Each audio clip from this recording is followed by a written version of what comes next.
In a small, sleepy town, there lived a man named Idris. His life had once been filled with the laughter of children, the warm embrace of family, and the soft whispers of a love that had carried him through many seasons. But now, his house was empty. The walls, once alive with the hum of daily life, stood silent.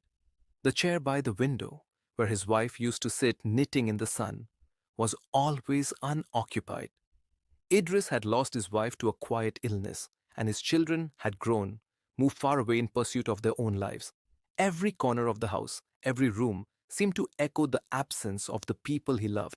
He would sit by the window, staring at the world outside, his thoughts a whirlwind of memories. There was a particular spot in the park, under an old oak tree, where he would sit every afternoon.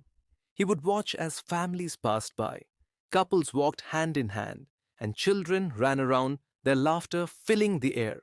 Idris would smile at them from a distance, feeling both a deep sorrow and a strange sense of peace. One cold evening, as the last of the sun dipped below the horizon, a young woman sat next to him. She had an air of weariness about her, as though the weight of the world rested on her shoulders. She glanced at Idris, her eyes red from crying. "Do you mind if I sit here?" she asked softly.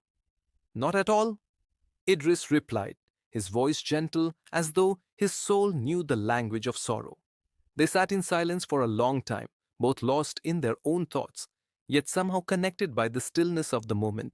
Finally, she spoke again. "It's strange, isn't it? How you can be surrounded by people, yet feel so alone." Idris nodded. Loneliness is a quiet kind of ache.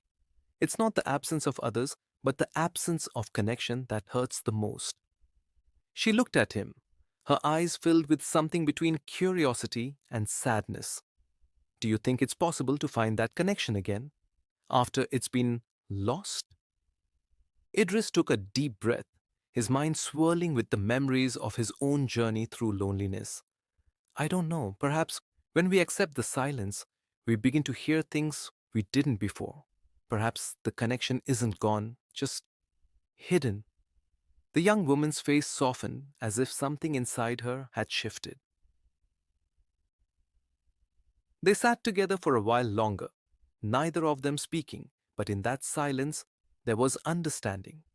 They both knew that loneliness was not just the absence of people, it was the absence of meaning, of purpose, of love. And yet, in that very silence, there was a chance to reconnect with oneself, to rediscover what was lost in the noise of the world. As Idris stood to leave, he turned to the woman one last time. "Sometimes," he said, "the most profound connections are the ones we find in our own hearts, after we've learned to listen." She nodded slowly, a faint smile playing on her lips. "Thank you." And as Idris walked away, he felt a small warmth inside him, like a flicker of light in a dark room. It was not the end of loneliness, but perhaps it was a new beginning. This story reflects the truth of how loneliness can feel all-encompassing, yet also holds the potential for healing and rediscovery through self-reflection and understanding.